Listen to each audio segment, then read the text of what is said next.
എല്ലാ ആത്മസഹോദരങ്ങൾക്കും എൻ്റെ വിനീതമായ നമസ്കാരം.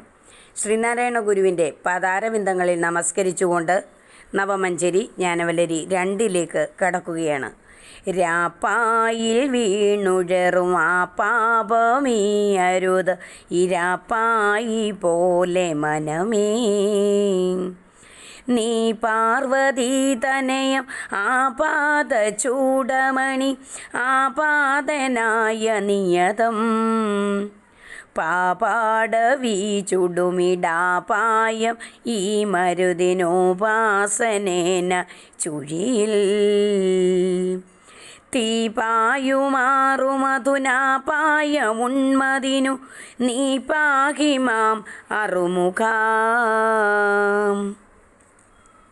മനമേ, മനസ്സേ, ഇരപ്പായി പോലെ, ഇരപാനം ചെയ്യുന്നവനെ പോലെ, മദ്യം കുടിക്കുന്നവനെ പോലെ രാപ്പായിൽ വീണ്, രാത്രി ഉറങ്ങുന്ന പായിൽ വീണ് കിടന്ന് ഉഴറും ആ പാപം, പശ്ചാത്തപിച്ച് സങ്കടപ്പെടുവാൻ ഇടയാകുന്ന തരത്തിലുള്ള പാപത്തെ ചെന്ന് പ്രാപിക്കൽ ആപാദനായ വന്നു ഭവിക്കാതിരിക്കുന്നതിനു വേണ്ടി നിയതം ഇടവിടാതെ പാർവതീ തനയം, പാർവതിയുടെ മകനെ, അതായത് സുബ്രഹ്മണ്യനെ, ആപാദചൂടം അടിമുടി നീ അണിഞ്ഞുകൊള്ളുക.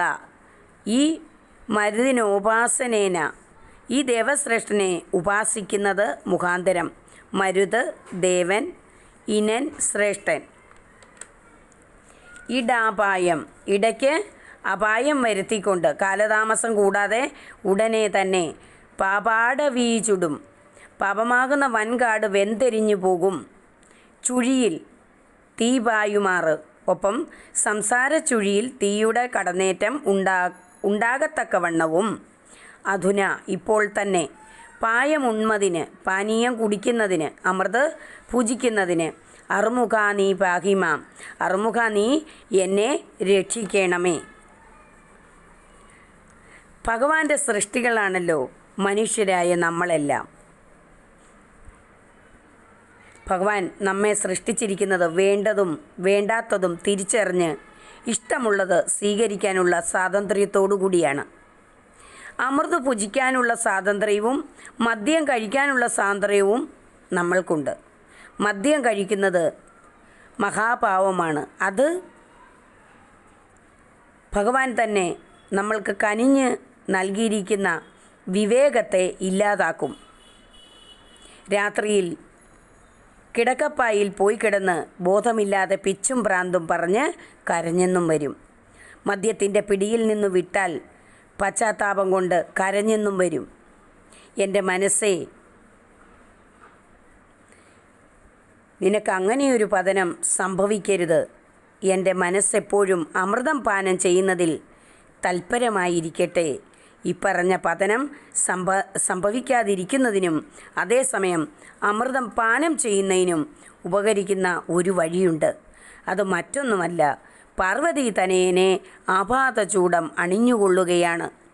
സുബ്രഹ്മണ്യൻ്റെ ആപാദചൂടമുള്ള സ്വരൂപം തന്നെയാണ് തൻ്റെ ആപാദചൂടമുള്ള സ്വരൂപമായിരിക്കുന്നതെന്നുള്ള വിവേകം മനസ്സിനുണ്ടായിത്തീരുന്നത് തന്നെയാണ് ഈ അണിയൽ. ഈ വിവേകം ജീവിതത്തിൽ ഒരു നിമിഷവും ഇല്ലാതിരിക്കാൻ പാടില്ല.